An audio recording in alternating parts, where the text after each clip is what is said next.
Querido Deus, nosso Pai amoroso, obrigada, Senhor, por esse momento precioso que paramos para ouvir, pensar sobre as coisas que são tuas.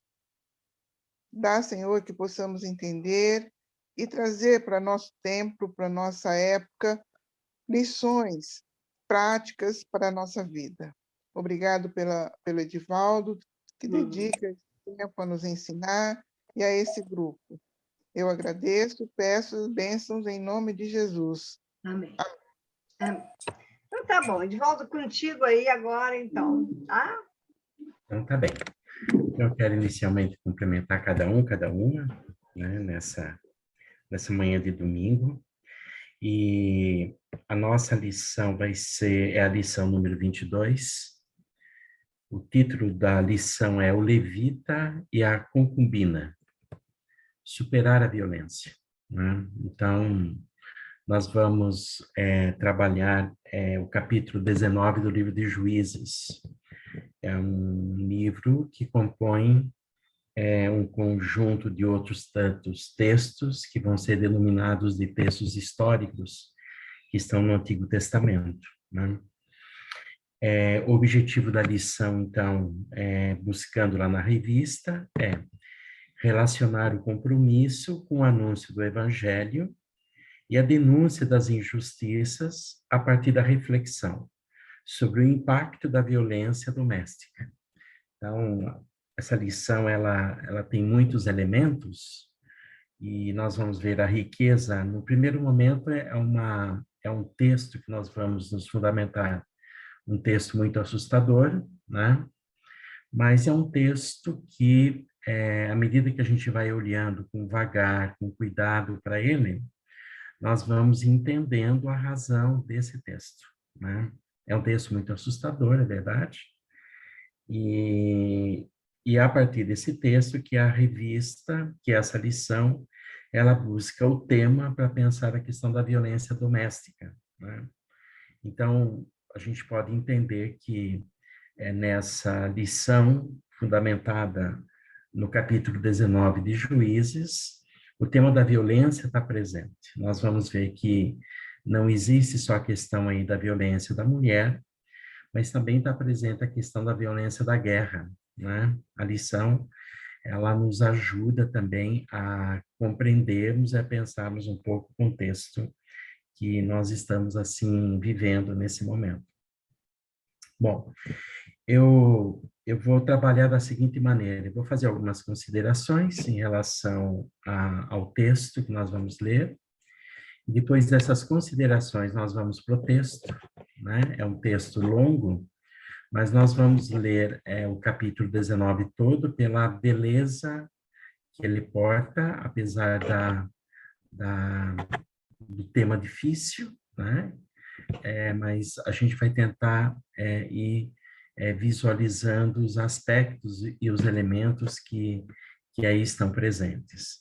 E depois disso eu vou fazer algumas considerações, mas assim, à luz do texto, para os nossos dias, principalmente para o nosso momento onde nós estamos imersos. E aí, então, eu pontuo a fala para a gente poder, assim, conversar sobre. Então, eu organizei mais ou menos a reflexão da seguinte maneira. No primeiro momento, eu estou chamando um tópico aqui, na minha reflexão, de olhando para o livro de Juízes. Algumas notas desde a Bíblia de Jerusalém.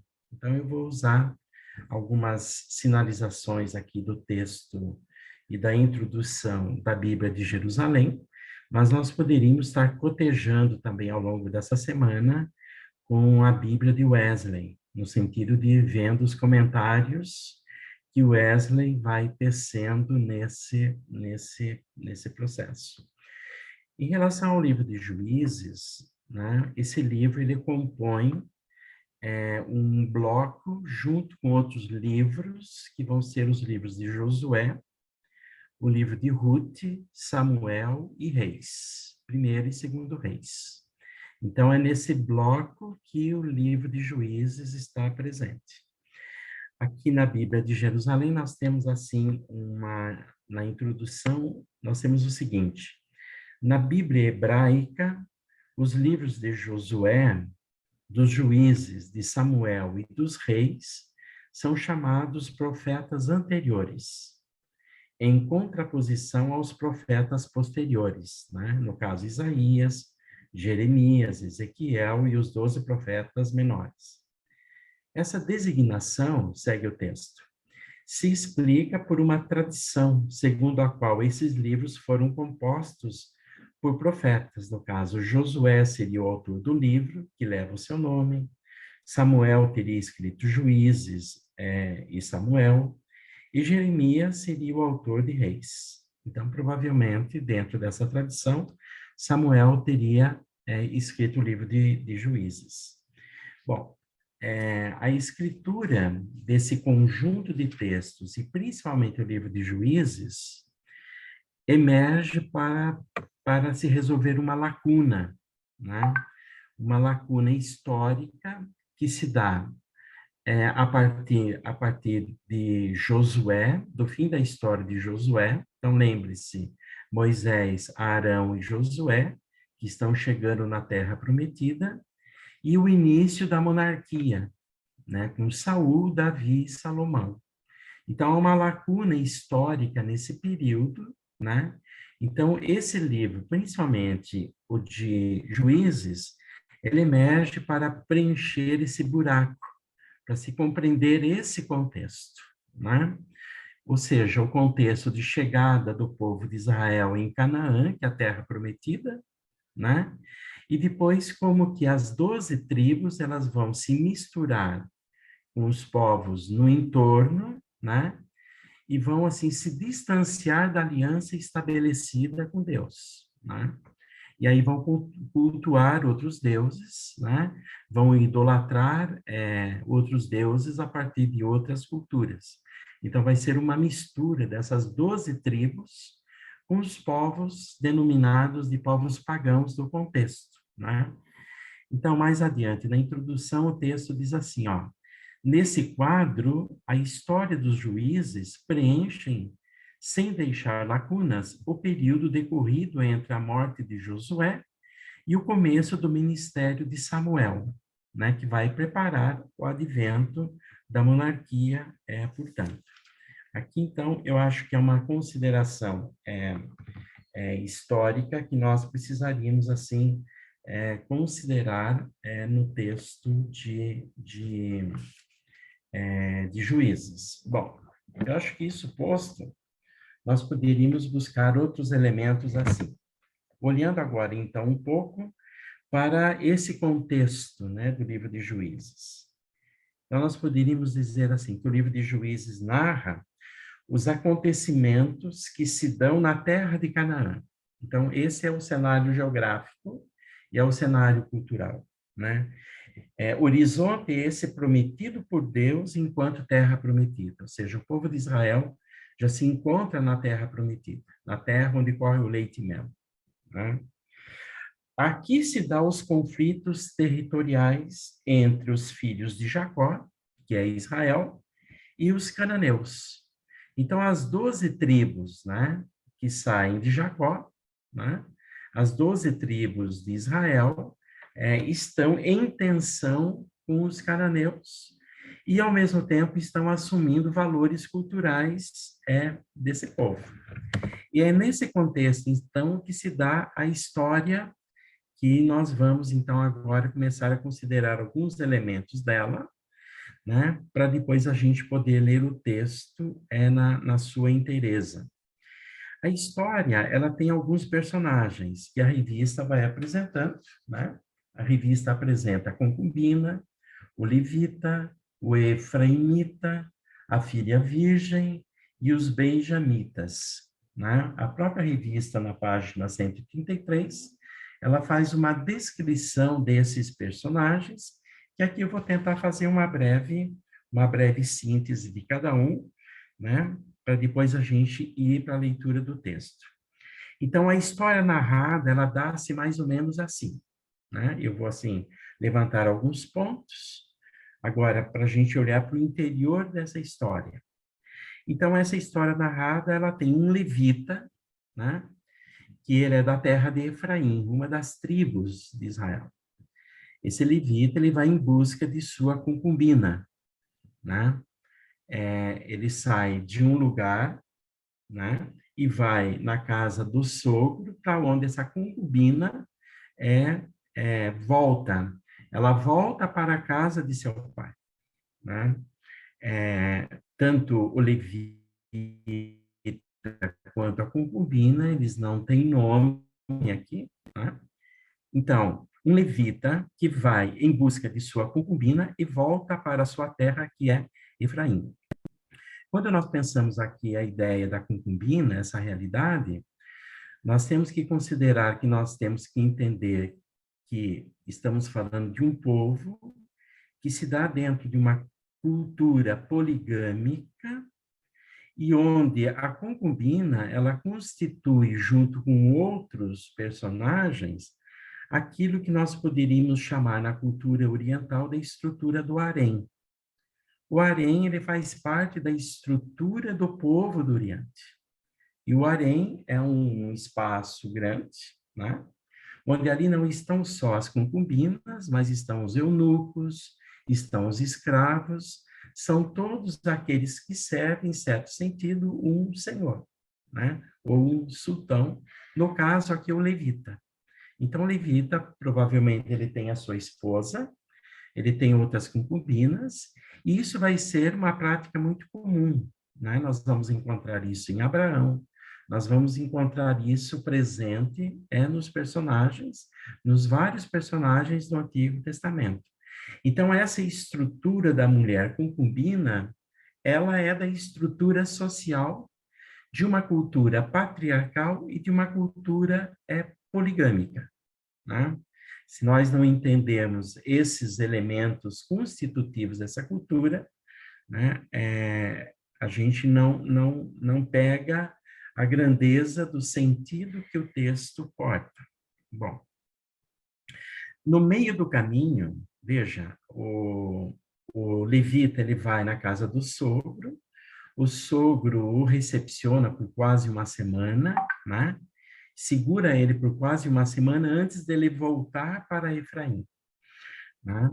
E no meio desse caminho, quando o levita está voltando com a sua concubina, com um jovem que é o seu servo, né, e 2 jumentos, né, eles estão chegando tarde, e esse jovem, né, ele dá um conselho para o levita de pararem numa cidade de Jebus, que é a cidade de Jerusalém.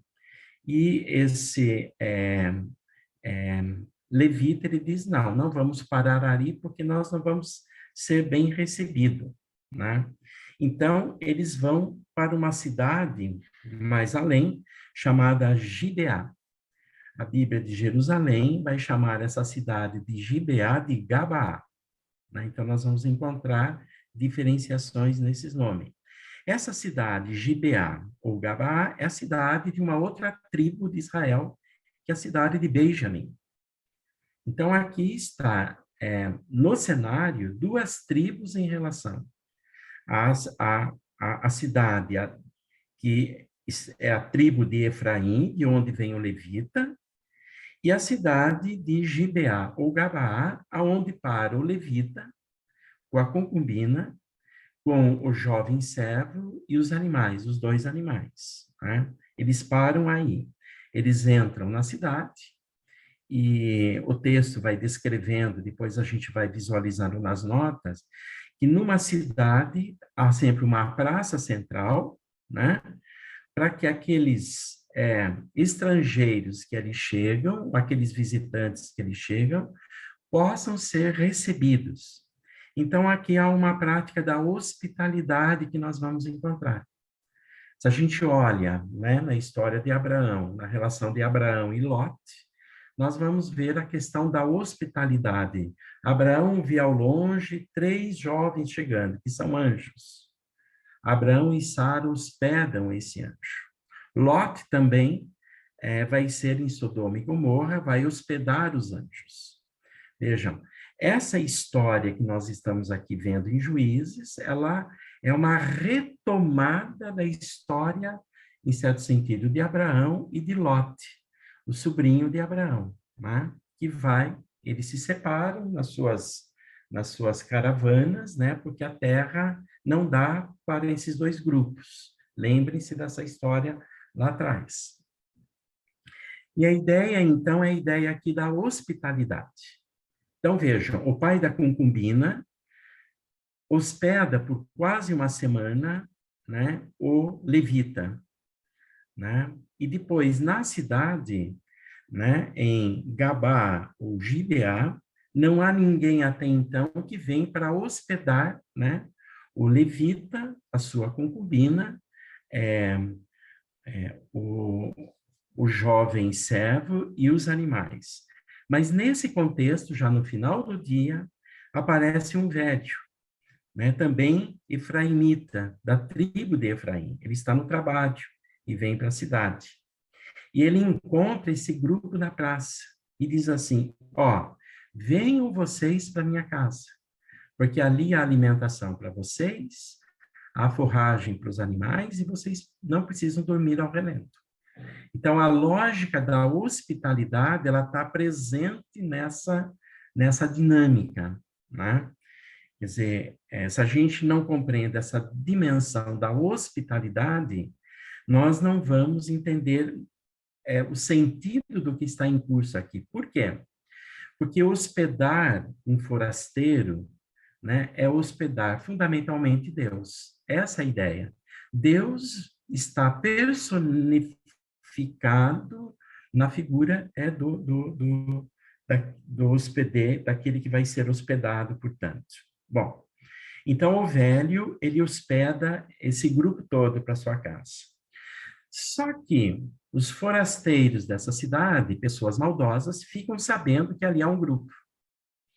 E os forasteiros, então, batem na porta do velho, da casa do velho, e querem conhecer, diz o texto bíblico, querem conhecer o estrangeiro, o levita. E a palavra conhecer, no sentido bíblico, é conhecer no sentido sexual. Ou seja, os homens querem ter uma relação homossexual com o levita que foi hospedado. E o velho, então, protege o homem, no primeiro momento, entregando a sua própria filha, que era uma virgem, mas, por fim, o levita entrega a própria concubina para para esse grupo, para esses homens, né, que compõem esse grupo violento que queriam estuprar o próprio levita. E no lugar do levita, então, quem vai ser violentado vai ser a própria concubina. Né? Então, o texto vai dizer que ela vai passar a noite toda sendo violentada e, de manhã, ela está às portas da casa do velho, já praticamente morta. Nós vamos ver isso na narrativa do texto. Né? Então, um grupo de homens malfeitores de Gibeá queriam estuprar o levita, né? E a concubina, então, ela é entregue ao grupo no lugar desse levita da tribo de Efraim. Então, já de manhã depois, esse levita quer retornar para casa e ele vê na porta da casa do velho a mulher praticamente já morta. Ele coloca sobre o animal e, chegando em casa, ele esquarteja essa mulher em 12 partes. E ele distribui essas 12 partes às 12 tribos de Israel presente nessa região que é a terra de Canaã. Né? E aí, então, os líderes dessas tribos, eles ficam chocados, né? E querem justiça. Então, esse é o sentimento, né? Então, por quê? Porque, na verdade, o que está revelado nessa prática é a forma como essa cidade, que é a cidade de Efraim, ela está envolvida com as barbáries e está envolvida com a idolatria. A partir daí, então, né, segue no capítulo 20 e 21, um processo de guerra, né, na verdade, das duas tribos que aqui se configuram. a tribo de Efraim e a tribo de Benjamim. Né? Nós não vamos aqui ler o capítulo 20 nem 21, mas seria interessante depois que nós pudéssemos ler. Por quê? Porque é justamente esse esquartejamento que o levita faz de sua concubina e que distribui em 12 partes o corpo da concubina e não diz qual é a razão, né, pela qual ele esquartejou o corpo dessa mulher. Né? Então, essa é a narrativa, essa é a história, esses são os personagens. Eu acho que nós poderíamos, então, agora, fazer uma leitura do texto, e depois, assim, o próprio texto vai sugerindo, né, qual era a situação do pai da concubina. Se ele demorou tanto para hospedar o levita, temendo que o levita pudesse maltratá-la, maltratar a própria filha. Então, qual era a situação? Qual era a situação da concubina? Ela havia, de fato, instaurado alguma traição ou estava descontente e não se sentia bem em fazer parte do harém, poderíamos assim dizer, desse levita, junto com outras mulheres, junto com outros escravos, com outros eunucos, etc, etc. Né? Quer dizer, esses aspectos, eles não são ditos no texto, mas essas perguntas a gente pode ir levantando. O próprio levita, quando vai buscar a filha na casa do sogro, diz o texto, ele quer estabelecer um diálogo de coração com a concubina. Mas será que de fato ele queria isso mesmo? Ou queria novamente se apropriar da concubina e levá-la para o seu harém como propriedade sua? Então vejam, cada personagem instaura efetivamente uma situação de perguntas, de dúvidas e de questões, né? No sentido de melhorarmos e ampliarmos a própria interpretação que esse texto ele vai nos sinalizando. Mas, em última instância, nós vamos ver que a questão da violência ela está presente nesse texto. Nós vamos ver daqui a pouco, depois da leitura, vamos refletir um pouquinho que a questão da violência ela é um enigma ainda no âmbito da espécie humana. Nós não conseguimos, com todos os nossos avanços, de fato, reconhecer a origem da violência na espécie humana, na condição humana. Essa é uma questão que se configura e nós vamos ver, então, as inúmeras formas que a violência toma. E, no caso aqui, nós temos a violência da mulher, né? E depois nós temos a violência da guerra, de duas tribos que entram em conflito no contexto maior, né, das 12 tribos de Israel, que agora se localizam no contexto da terra de Canaã, que esse todo é o cenário histórico, o cenário geográfico, o cenário cultural, efetivamente para a gente estar olhando para esse texto. Eu acho que isso posto, nós poderíamos, então, irmos para a leitura do texto, poderíamos fazer uma leitura assim bem devagar, para a gente ir aprendendo esses momentos que eu fui assim levantando dessa narrativa, né? E depois a gente volta para uma reflexão mais final, né? E depois para a gente conversar conjuntamente aqui na sala. Luciana, por gentileza.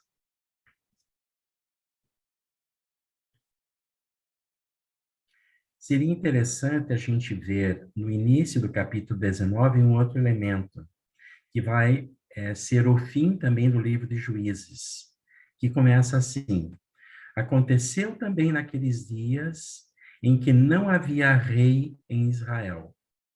Veja, esse é o cenário, né? Quer dizer, já da morte de Josué, né? E depois o início do processo da monarquia. E Samuel é um personagem decisivo aí nesse processo, né? Então, o contexto que nós estamos vendo é um contexto onde, naqueles dias, não havia rei em Israel.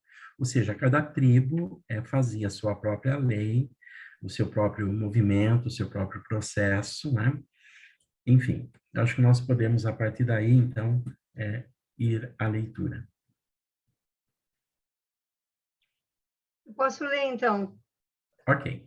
Aconteceu também naqueles dias em que não havia rei em Israel, que houve um homem levita que, peregrinando aos lados da montanha de Efraim, tomou para si uma concubina de Belém de Judá.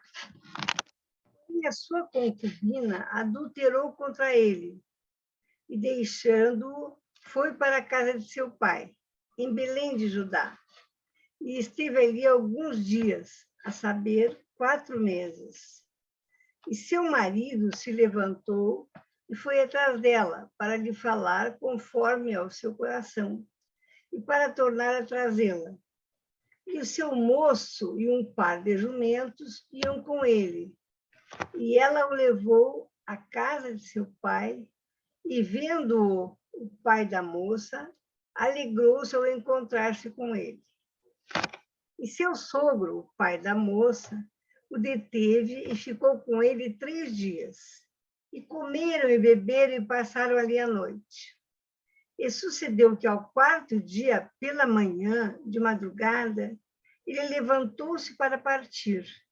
Então o pai da moça disse a seu genro: fortalece o teu coração com um bocado de pão, e depois partireis.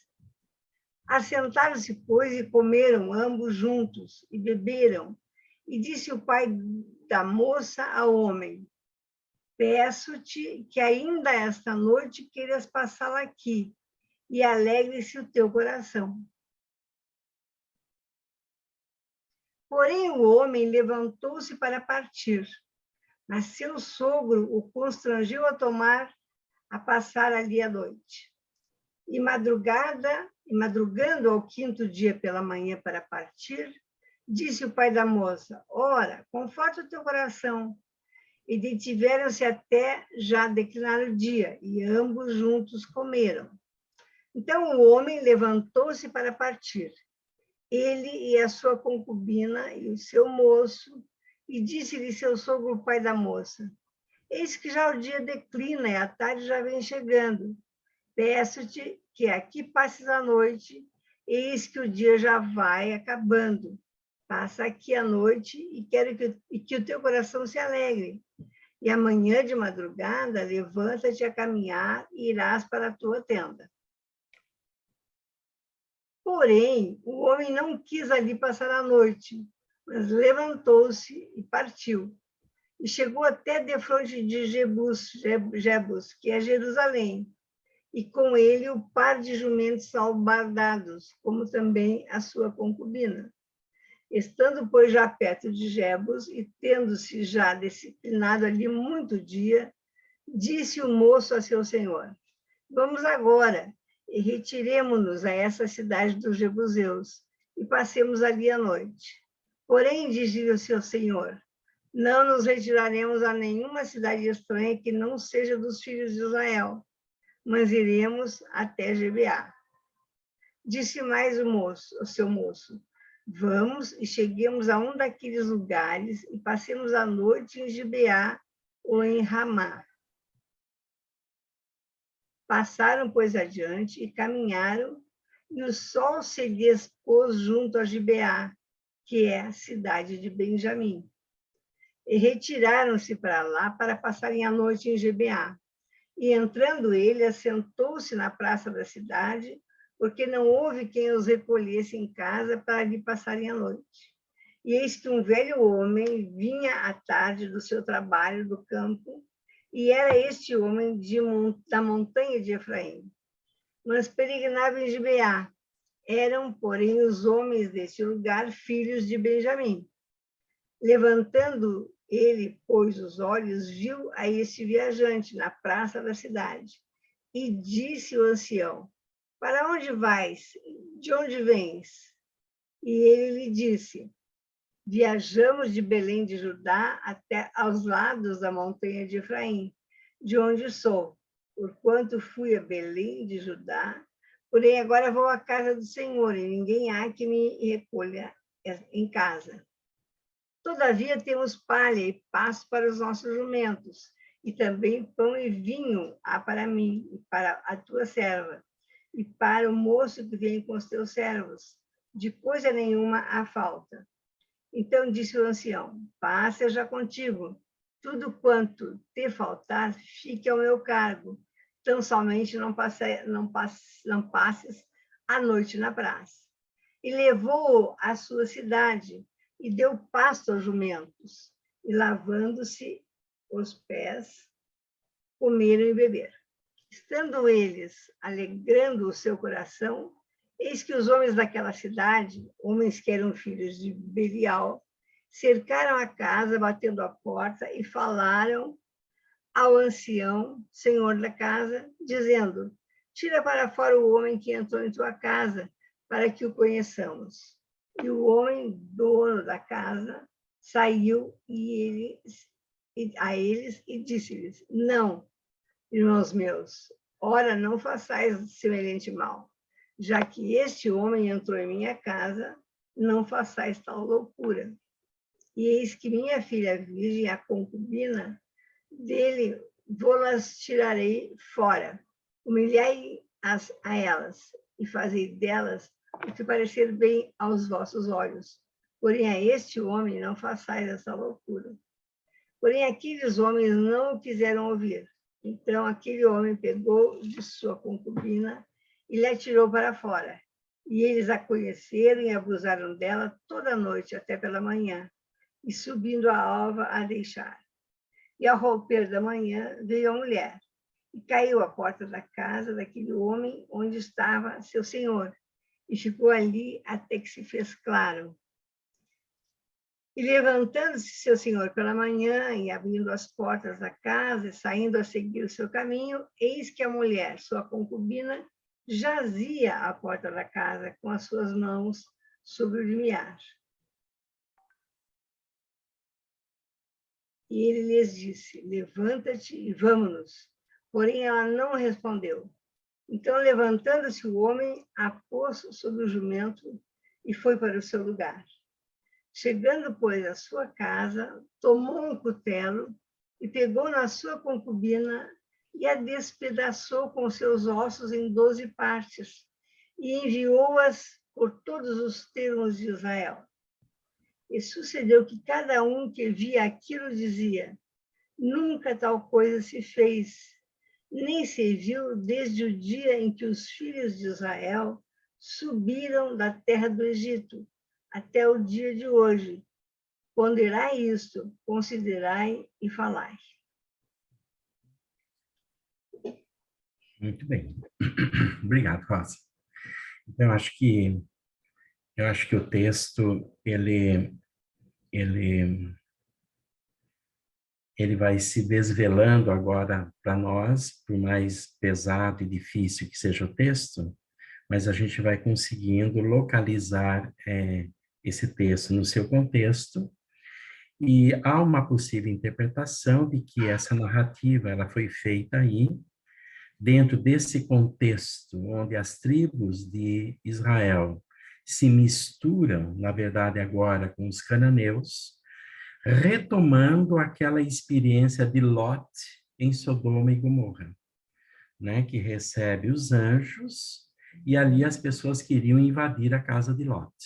Depois Lot foge com as filhas, né, para as montanhas, né? Então, a ideia, né, numa possível interpretação, numa possível hermenêutica, é que a situação era tão difícil, né, na terra de Canaã, que essas situações elas existiam nesse contexto de violência, de brutalidade, de culto ao deus Belial, né, que era o deus dos cananeus, portanto, o encontro com práticas idolátricas. No fundo, o texto, então, ele está sinalizando como que as 12 tribos chegam na Terra Prometida, mas nesse contexto, depois de passarem 40 anos no deserto, saírem da escravidão do Egito, né, essas tribos, elas se misturam com as culturas local,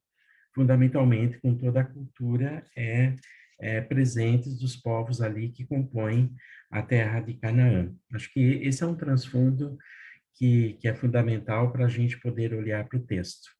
Seria interessante que nós pudéssemos ler o capítulo 20 e 21, para a gente poder depois ver o desenrolar dessa história, porque é um conflito bélico, né, entre essas duas tribos, a tribo de Efraim, de onde é o levita, e a tribo, né, de Benjamim, onde é a cidade de Gibeá, né, cidade onde o velho hospeda esse grupo. Bom, eu acho que isso posto, nós poderíamos, então, olhar para algumas questões agora pertinentes às formas de violência, né? Então, se nós olharmos para o horizonte da antiguidade clássica, mesmo para o horizonte da medievalidade, e mesmo para o horizonte do mundo moderno, né, e para o início do mundo contemporâneo, nós vamos ver que a situação das mulheres, né, ou a situação da mulher, é sempre uma situação inferior e secundária na maneira da organização social, né? Ou seja, nesses longos períodos da história, nós não superamos ainda a lógica do patriarcado, né? Daí, então, entendemos essa dimensão, essa lógica da dominação que se impõe do homem sobre a mulher. Nós podemos reconhecer que as mulheres, elas vão falar tardiamente da história. Ou seja, as mulheres começam a falar no século XX. As mulheres não falaram no mundo antigo. Poucas mulheres falaram no mundo medieval, né? Clara de Assis, né? Hildegard e outras tantas poucas mulheres no mundo medieval que falaram, né? Tiveram acessos à filosofia, à teologia, à medicina, né?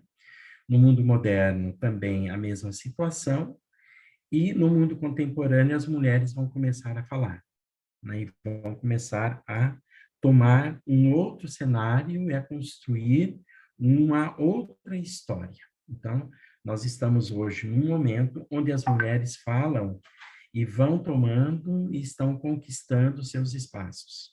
Mas a lógica da violência e da dominação sobre elas não cessa, né?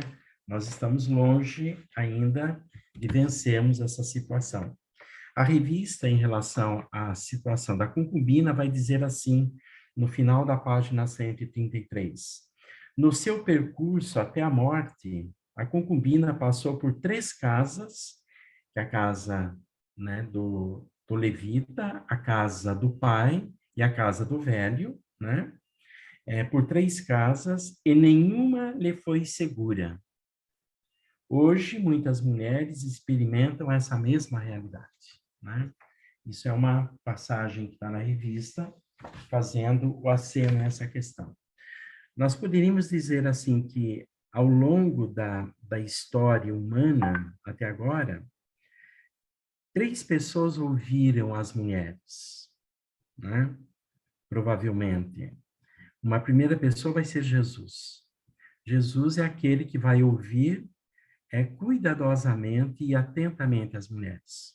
Então, que nós poderíamos trazer a figura desse homem que é Deus, desse Deus que é homem, que vai ouvir e vai escutar a mulher.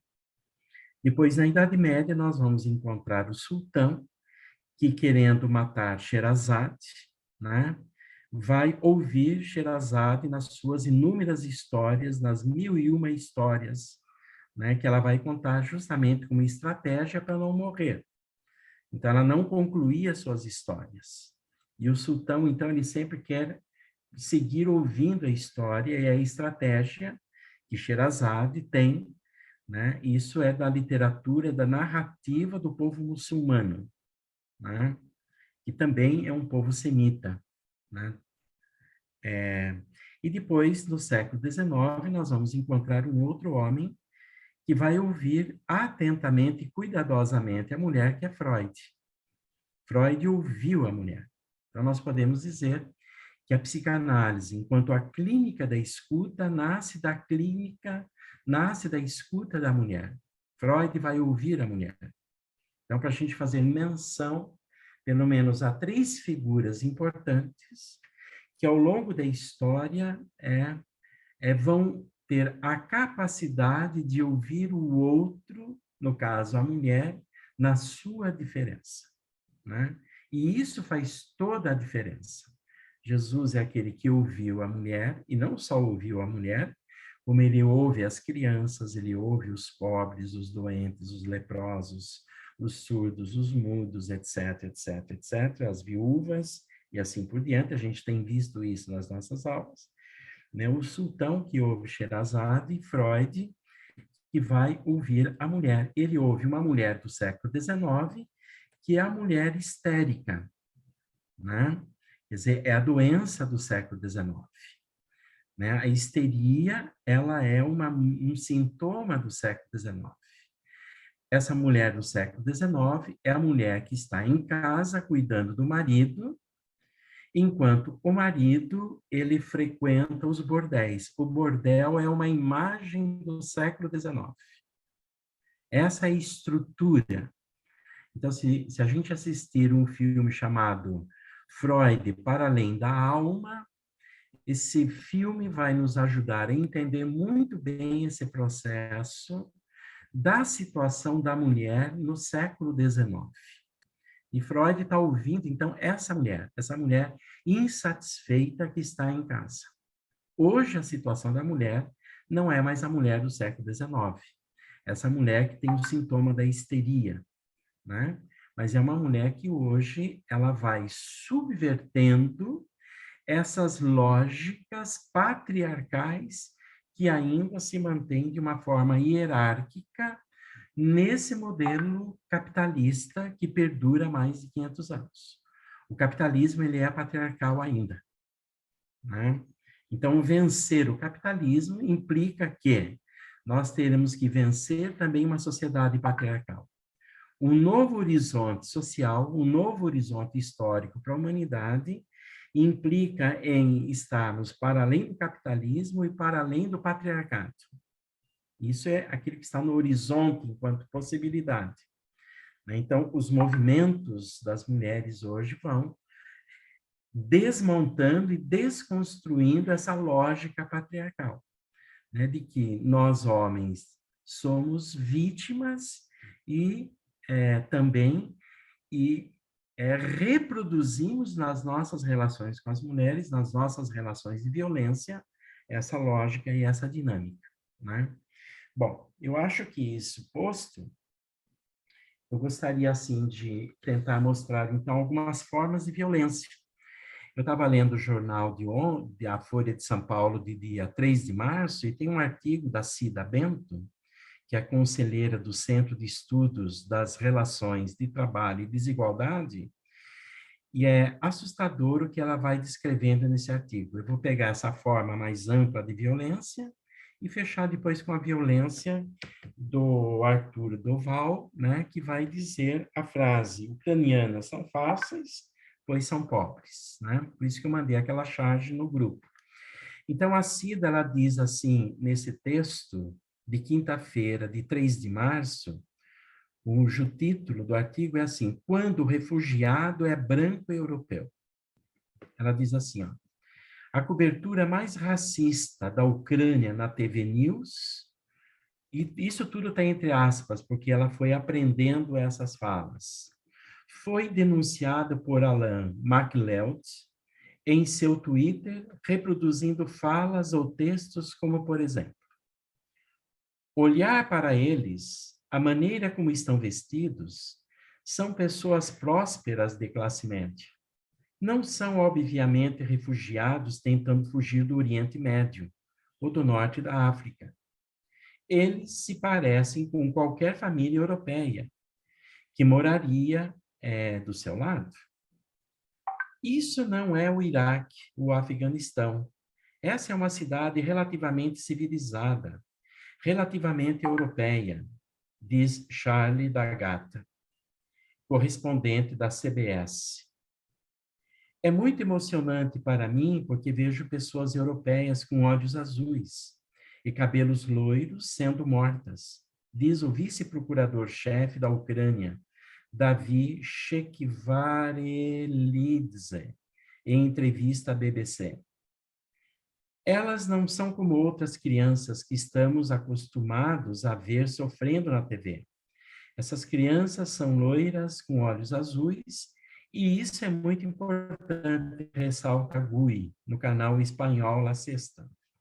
Esses não são refugiados da Síria, eles são refugiados da Ucrânia. Eles são cristãos, são brancos, são parecidos conosco, segundo a BFM TV francesa, explicando por que a Polônia está aceitando refugiados. A dor e o espanto de ver refugiados de olhos azuis e cabelos loiros, brancos e cristãos como nós, poderia ser nossos vizinhos, explicitado em expressiva parte da cobertura da guerra, revelam o quanto o pacto da branquitude, de proteção e cuidados entre iguais, é um fenômeno mundial e eurocêntrico. Não pode ser rompido, pois os iguais a nós, brancos europeus, não poderiam ser atingidos pela violência que assola refugiados sírios, afegãos, iraquianos, indianos e principalmente africanos. Estou pontuando o artigo por aqui, para a gente poder compreender esse tipo e essa forma de violência no âmbito de uma violência maior que a guerra, né? Com isso, eu não estou querendo justificar guerra nenhuma, por favor.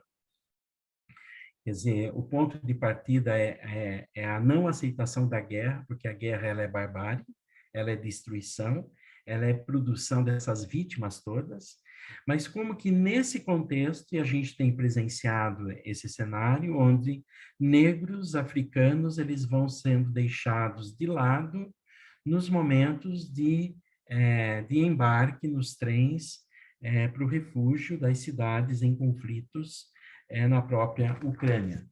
E nós presenciamos nessa semana, então, o Arthur Doval, que ele é do Movimento Brasil Livre, do MBL, e ele é também do Partido Podemos, né? Tem 35 anos, e nós podemos, assim, ouvir trechos de sua fala. Eu sou jovem, tenho 35 anos, vou voltar para a Ucrânia, porque lá as mulheres são fáceis. A sua frase que ficou gravada e estampada: ucranianas são fáceis, pois são pobres, né? Então, nós vemos, sob certa medida, essa lógica do patriarcado se reproduzindo nesse contexto que nós estamos. É claro que essa guerra ela é uma guerra de um mundo globalizado na lógica do mercado, União Europeia e Estados Unidos, contra um mundo que vai na lógica da não globalização, que é o mundo da desglobalização, um mundo nacionalista, como é o mundo de Putin, e o mundo cristão também.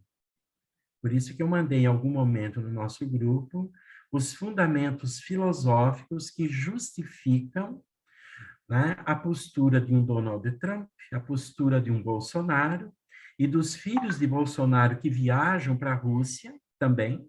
Isso é muito interessante, né? Porque lá eles vão se encontrar com um guru do Putin, como, né, nós vamos encontrar no Olavo de Carvalho o guru de Bolsonaro.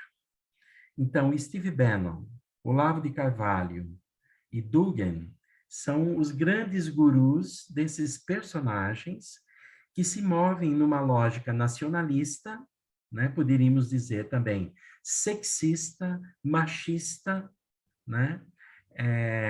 E também em relação à questão racial, à questão étnica, portanto, racista, né? Que se evidencia nesse nosso cenário. Então, essas são as formas de violência, né, que nós podemos encontrar nesse nosso contexto e que nós precisamos ir compreendendo esse processo. E parece que essa lição, então, à luz desse texto bíblico, né, que é assustador, mas é um texto, né, seguido do capítulo 20 e 21, que nos ajuda a olhar muito para o nosso contexto hoje e a fazermos um exercício também de reflexão teológica no nosso contexto. E para finalizar e para passar a palavra, nós não podemos deixar de reconhecer que vai ser no contexto do século XX, que vai emergir no âmbito, né, do pensamento teológico e das igrejas, um movimento que nós vamos chamar de teologia feminista. Né? Então, estava lendo aqui uma obra de um teólogo, Rossino de Bellini, Breve História da Teologia no Século XX, e há um capítulo que ele vai dizer assim: Deus não tem só filhos homens. A teologia feminista. Então, é nesse contexto que nós vamos ver a emergência de um debate fundamental no âmbito da teologia, no âmbito da eclesiologia, no âmbito da compreensão da própria igreja, da necessidade de olharmos para essa figura da mulher, do feminino, né, e de reconhecermos o valor, né, e o quão essa reflexão ela é decisiva e necessária para o nosso contexto. Bom, eu pontuo, então, a minha fala por aqui, para nós conversarmos sobre isso. Eu acho que quem melhor pode falar sobre as mulheres são as mulheres mesmas, né? Então, eu fiz essa lição, porque Rosa me solicitou, mas, fundamentalmente, eu acho que no horizonte dessa lição são as próprias mulheres que mais sabem, né, dizer dessa realidade mesma, porque nós homens não fazemos ideia do que isso seja para o mundo da mulher, para o mundo do feminino, que é uma violência brutal, tal qual foi a violência da concubina, a violência das mulheres ucranianas hoje na voz, né, do Arthur Doval, e sob outras tantas formas de violência que ganham expressão e forma nas formas de feminicídio que nós convivemos ainda no cotidiano e presenciamos no nosso dia a dia. Eu passo, então, a palavra para a Rosa e para o grupo todo para a gente refletir juntos agora sobre essa questão. Eu acho que essa é uma daquelas lições, né, que a gente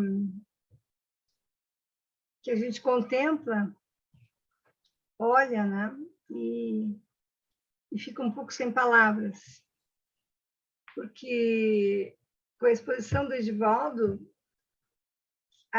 ajuda a gente naquilo que a gente já compreendia e já compreende, mas ajuda a sistematizar um pouco o quanto que essa violência com o feminino ela é histórica, né? Ela é dos nossos antepassados todos, né? A pergunta que me persegue sempre é um pouco assim, porque a mulher, né? Por que a mulher que é alvo dessa raiva, desse desejo de agredir, dessa forma de dominação, desse exercício de poderio sobre o outro, né? Acho que as crianças também, de alguma maneira, mas as mulheres, enfim. Eu acho que a gente tem muito que avançar no estudo para compreender isso tudo que acontece. O que é surpreendente na lição de hoje, né? Que o próprio texto bíblico traz esse relato, né? E eu acho assim, muito bom e fico muito feliz que, ao longo da história, todos os pesquisadores bíblicos e aqueles que estiveram na mão o direito de alterar, não alteraram, né? Textos como esse, que poderiam ter sido retirados, que poderiam ter sido, não constavam, vamos dizer assim, desse cano da Bíblia. E, de alguma maneira, eu acho que isso é um testemunho para que nós pudéssemos hoje também entender que o espaço das coisas da igreja, das coisas da experiência religiosa, eles não são espaços separados, são espaços que, no fundo, recebem, né, e, de alguma maneira, convivem também com essa atitude muito, muito difícil de compreender, né?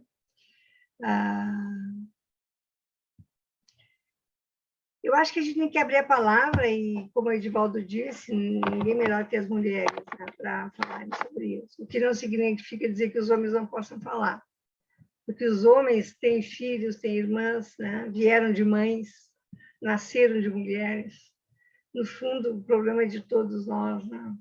Agora, não dá para dar um sorriso quando a gente olha para esse tema.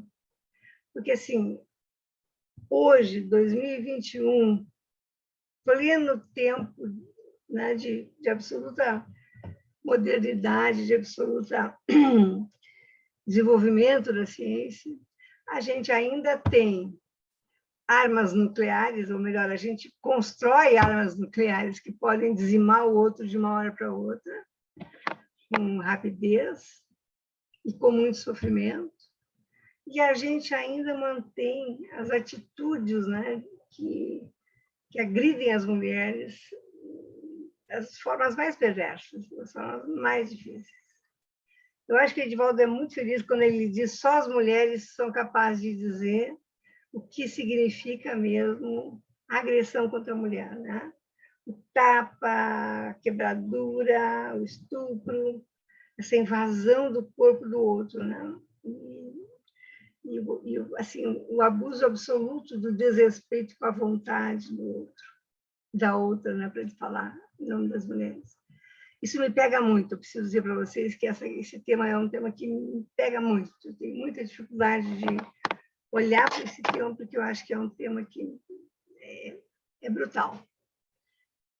Quem tem convívio, né, com mulheres estupradas, sabe o que significa reconstruir uma experiência com o humano, com o sexo oposto, com as pessoas após essas situações de estupro e de abuso em todos os sentidos, né? Então, vamos abrir a palavra, vamos ouvir aí. E eu acho que a gente também não fecha muito hoje, mas pelo menos a gente pode ouvir reflexões interessantes, né? Vamos lá, quem quer falar?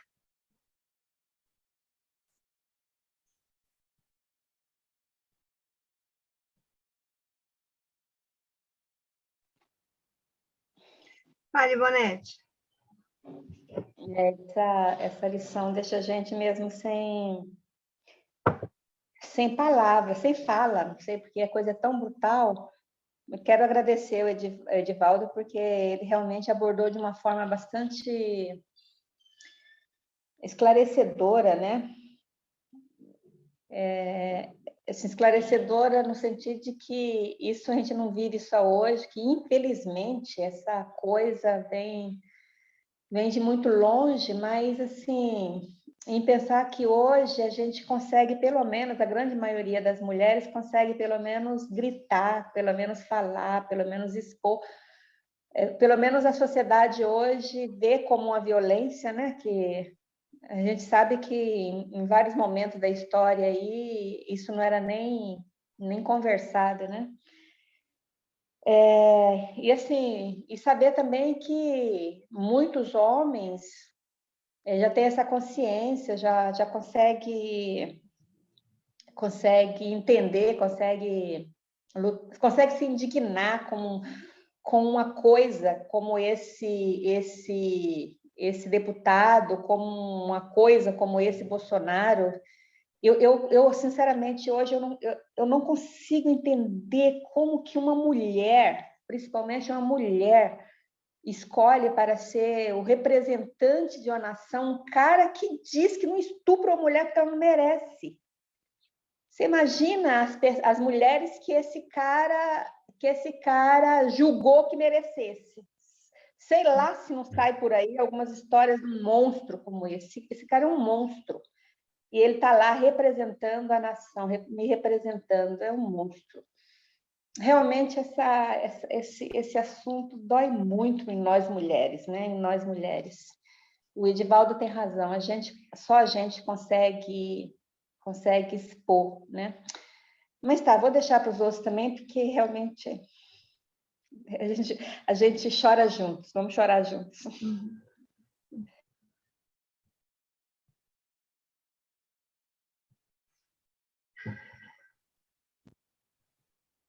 Vai, Helen. É realmente um tema bem difícil, né? A gente vem assistindo, vem estudando, vem vendo notícias e chega a ser desorientador.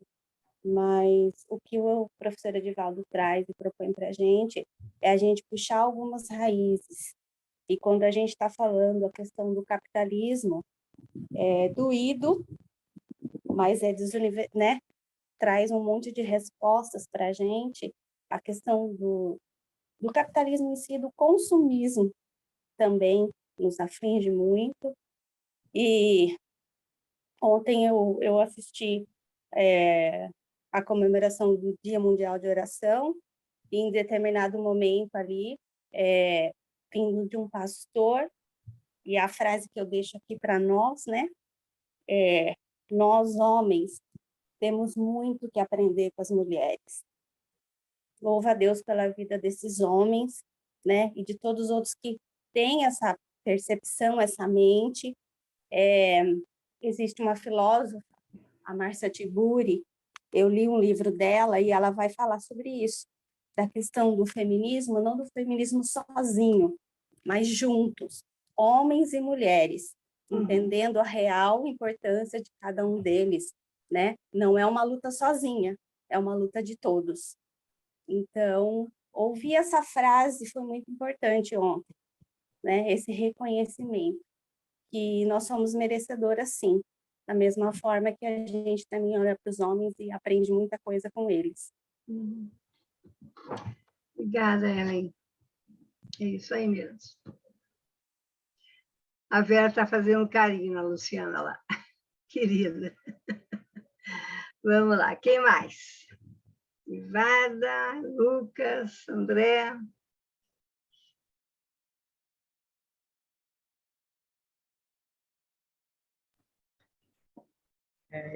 Eu concordo com a Ivonete, com todos que falaram, como esse tema mexe mesmo com a gente, né? Também agradeço o Edivaldo por ter trabalhado o tema de uma forma tão esclarecedora. Uma coisa que me intriga muito, eu sei que tem toda uma contextualização, né, do tempo, da cultura diferente, mas assim, uma coisa que me intriga muito é na Bíblia também, vários trechos que também falam da mulher. Assim, estão escutando? Estão me escutando? Agora sim. Estão me escutando ou não? Sim. Não, a minha internet hoje não está muito boa aqui, minha internet. Então, como assim, que as mulheres têm que ser submissas, que as mulheres têm que... Então, assim, isso como ser submissa a um boçal, como, por exemplo, entendeu? Isso é uma coisa que me intriga, assim, que me mexe comigo também, a forma como em vários trechos a mulher também é tratada, né?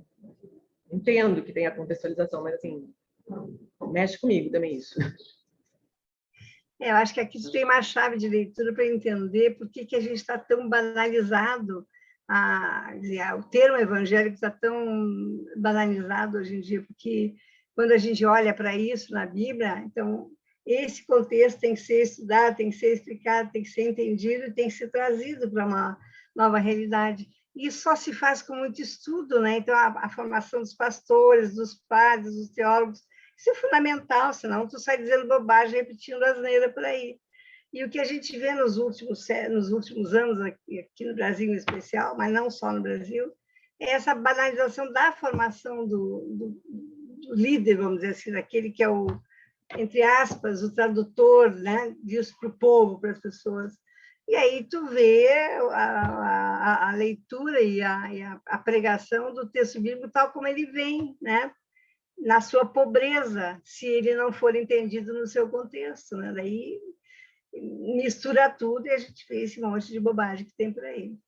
É uma coisa muito louca, né? Isso é muito louco. Vamos lá, Ivada queria falar? Sempre a gente fala, né? Porque não, pensar... eu achei que você estava dando a mão aí. Olha, Rosa, a gente, isso aí só causa indignação e o mundo está enfermo. A nossa sociedade está enferma e não é de hoje. E quando você fala mesmo de no meio evangélico, não muda nada, nada, nada do que não é evangélico. Acontecem as mesmas coisas dentro da nossa igreja metodista, não preciso nem dizer de outras, da nossa igreja metodista. Tenho acompanhado a Ruth Noemi de Souza, lá do Rio de Janeiro, a missão dela, o trabalho dela de colocar em pauta, de colocar publicidade a esses acontecimentos dentro da nossa igreja. E como são tolerados e ninguém toma providência alguma. E as mulheres é que são perseguidas, é que são descontinuadas como pastoras, é que são relegadas a nomeações que vocês sabem que há diferenças, né? Que há pastor caro e pastor barato, e as mulheres são sempre baratas. E é isso que acontece, é uma vergonha, quando uma mulher se levanta para falar, em contextos outros até, ela é tida como marginal. Tem uma marginal aí trabalhando, porque a nossa igreja metodista hoje está acéfala, não tem nomeação, os bispos não podem continuar sendo bispos sem serem votados, e não se convoca concílio. Então, a nossa igreja metodista hoje está enferma em todas as áreas, em todas as áreas. E é esse machismo que eu experimentei na minha pele e que ainda acontece na nossa igreja. Ainda acontece. Então, é lamentável, e a nossa sociedade, um dia, se ela for considerada civilizada, é quando acabar o estupro, em todos os sentidos de estupro, da palavra estupro. É isso mesmo. Então, obrigada, Edivaldo, pela explanação. E a Bíblia tem esses textos, eu acho que para a gente pensar mesmo, para a gente ver a história lá atrás, como era e como é hoje. E o que a gente pode fazer com nossas filhas, nossos netos, como a gente pode falar sobre isso, porque antigamente nem falar sobre isso podia, agora pelo menos a gente pode falar. Né? Obrigada, Rosa. Tá bom. Sabe que quando a Evara diz assim que a sociedade está enferma, está doente, a gente ouve por alguns analistas essa expressão, eu fico pensando assim que a esquizofrenia, né, essa coisa, essa doença mental que é a divisão, a possibilidade de ver o mundo ao mesmo tempo sob dois pontos de vista, né? Essa visão esquizofrênica da realidade é uma doença. E eu fico pensando que muitos, ou talvez a maioria de nós, sofra disso, porque eu penso assim, eu tenho filha, né? Tenho filhos e filha, e tenho netos e netas, e eu fico pensando assim, como é que eu consigo entender o mundo assim? A filha minha e as outras, a neta minha e as outras, o neto meu e os outros, né? Como se cada um de nós fosse capaz de proteger a sua pequeno círculo de familiares, proteger dessa loucura que está posta aí. Tipo assim, quando um filho sai à noite para passear, para estar com os demais amigos, parece que enquanto não chega em casa a gente não tem paz, porque, meu Deus, que riscos ele está correndo. Se for ela, mais ainda, né? Que risco ela está correndo? Num grupo de amigos, entre irmãos, isso pode acontecer, né?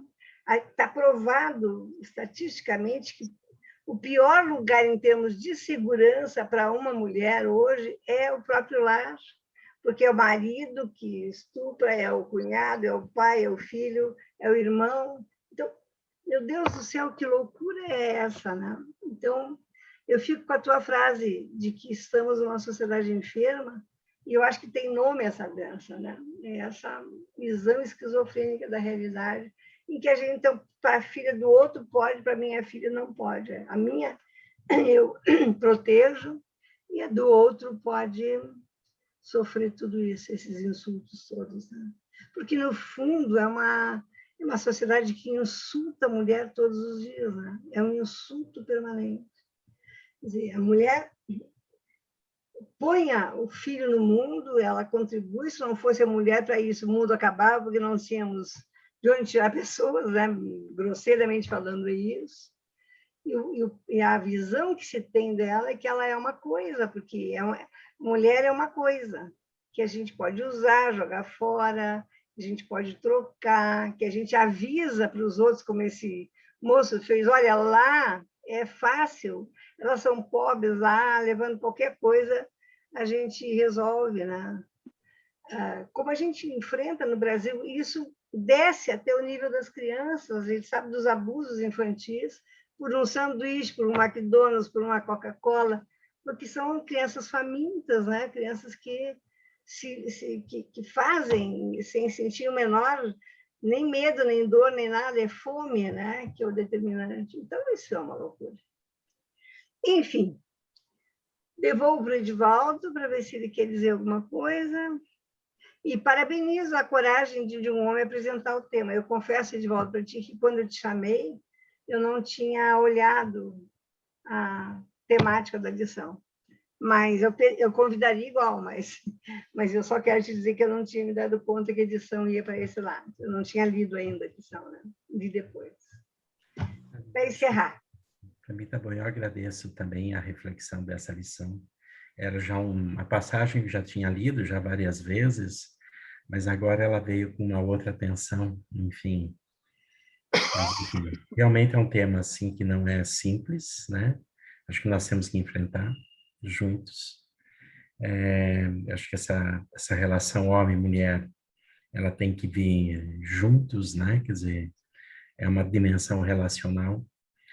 E eu pessoalmente sou muito agradecido porque eu tive um pai muito amoroso e que foi muito genial com o feminino, né? E veio de uma cultura assim muito machista, muito preconceituosa, etc, etc. Mas por alguma razão meu pai foi salvo e eu fui salvo na minha educação por ele, né? Enfim, então não é um homem que passou pela universidade, mas eu pude aprender esses gestos de muito respeito, fundamentalmente com os movimentos e os gestos do meu pai.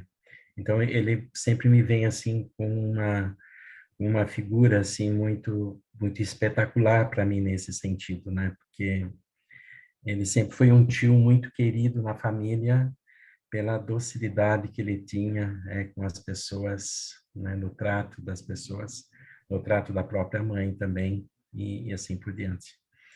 Então eu acho que a Ivonete coloca bem, né? Nós temos que nos libertar desse processo. E isso é terrível, né? Não é simples essa libertação, isso que está incrustado, né, no interior do homem no sentido do gênero aqui. E essa libertação ela é necessária, né? Porque se a gente não se liberta, a gente vai reproduzir essa dinâmica no nosso cotidiano, né? Quer dizer, enfim. O Fernando, enfim, acho que não. Pensei que o André queria falar, mas não. Eu passo a palavra, Rosa, eu agradeço também a reflexão, por ter pensado nisso também. Enfim, acho que é um tema aberto, né? Ele não se fecha para a gente. Ele se mantém atual, nós temos que perseguir nesse exercício, nessa reflexão de avançar nessa direção. Acho que é isso mesmo, a gente precisa... Eu acho que tem momentos da minha vida pessoal assim que eu enfrento discussões como essa, que eu não tenho saída mesmo, que eu não sei para onde ir. E aí, essas horas, eu tenho esse hábito assim, de colocar mesmo as mãos de Deus, né? Pedir Deus me dá compreensão sobre isso, me dá entendimento sobre isso. Porque, humanamente falando, eu não consigo desatar esse nó, né? E eu acho que essa questão da relação masculino-feminino na sociedade é um ponto de tensão absolutamente fundamental para a gente entender. Eu eu me permito pensar até que talvez seja uma das questões mais de fundo que a humanidade como tal carrega consigo. Eu chego a achar, às vezes, que se a gente conseguisse resolver isso, nós resolveríamos boa parte daquilo que é o drama do convívio feminino-masculino, né? A questão do emprego, a questão do assédio, a questão do abuso, a questão enfim, da família e uma série de coisas. Então, eu não sei, na minha cabeça é um pouco assim, vamos entregar nas mãos de Deus essa tragédia, porque ver um homem de 35 anos, um homem jovem, não é, ainda pensando isso e dizendo isso. Então, se ele pensa e se ele diz, ele faz muito mais, né? Vamos pensar assim. Então, assim, é a morte de uma geração, vamos, para ser agressivo, assim, para ser forte. Parece que ele representa uma camada de homens que estariam, entre aspas, perdidos para essa discussão, né? Mortos para essas, insensíveis a esse apelo da mulher. E quanto mais as mulheres, e modernamente é isso que a gente está vendo, quanto mais as mulheres se posicionam, brigam, lutam por isso, não é? Mais elas viram alvo dessa raiva, dessa fúria. Ela está braba lá, querida, ela morde a Luciana, né? Querida. É o afeto dela que vem de um jeito descontrolado, né? Estou falando da Vera, né, gente? Se vocês estão olhando, dá para ver. E, então, assim, eu acho que a gente, quando eu olho para a escola nesses 2 anos de pandemia e penso como é que ela vai recuperar tudo que ela perdeu em relação à educação das crianças, dos jovens, eu me dou conta que a gente vai se distanciando daquilo que é o nosso modelo ideal, né? Minimamente ideal. Então, parece que só Deus mesmo pode nos acalmar a dor interna. Eu quero dizer a vocês que eu sofro muito. Assim, eu olho para meus netos, tenho 2 netas, né? Uma menina ainda e outra já adulta, moça, mas que mundo muito ruim é esse que a gente está dando para eles, né? E que a gente podia fazer ainda para ajudar a compor um outro cenário, né, para essa meninada. Eu sinto assim que a gente, não sei o que eu fiz aqui, que entrou uma tela aqui, gente. Não sei o que a gente podia fazer mesmo para, peço que Deus os oriente mesmo, né? Vamos orar e vamos terminar esse momento assim, que eu não vejo outro jeito da gente fazer. Senhor Deus, Pai amoroso de cada um de nós, irmão querido de cada um de nós, nos ajuda, Senhor, a entender esse mundo que não foi pensado por Ti assim, certamente. Nos ajuda a não escapar desse mundo com medo de não poder atuar nele. Revigora a nossa coragem, a nossa força, o nosso desejo de que a gente possa agir de uma maneira que seja relevante, que te represente, que represente a presença de Ti nas nossas vidas, Tua presença nas nossas vidas, que ilumine o caminho por onde a gente anda, Senhor. Nos ajuda a depender mais de Ti, a falar mais aquilo que for inspiração que venha de Ti. Tem misericórdia dos nossos pecados, Senhor. Misericórdia do que a gente faz equivocadamente, do que a gente pensa erradamente. Tem misericórdia do que a gente está fazendo com o mundo lindo que Tu sonhaste para nós. Nos abençoa, nos guarda, nos dá da Tua paz, mas nos dá também da Tua coragem. Nos dá da Tua capacidade de fazer os enfrentamentos necessários. E, se necessário, morrer por eles. Abençoa todas as mulheres do mundo, essas que sofrem as dores provocadas por outras mulheres ou por outros homens. Mas abençoa também os homens, Senhor, para que eles cresçam em direção a compreender um pouco mais seu papel na história da humanidade. Nos une, Senhor, ajuda a gente a trabalhar juntos por um mundo melhor. Nós oramos agradecidos, sensibilizados diante de Ti, depositando aos Teus pés as nossas angústias e frustrações, e angústias e desesperos, mas depositamos também diante de Ti as nossas angústias e esperanças, para que Tu renoves as nossas esperanças e nos permita viver cada dia tentando fazer a Tua vontade, tentando agir com os Teus braços e Tuas pernas, Tua boca, Teus olhos. Nós oramos em nome de Jesus, certos de que Tu vais manter Tua fidelidade para conosco e nos ajudar a nos manter firmes, realizando o Teu trabalho.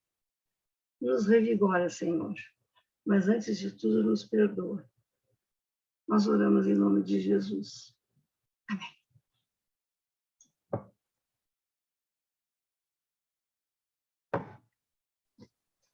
Uma boa semana para todo mundo, né?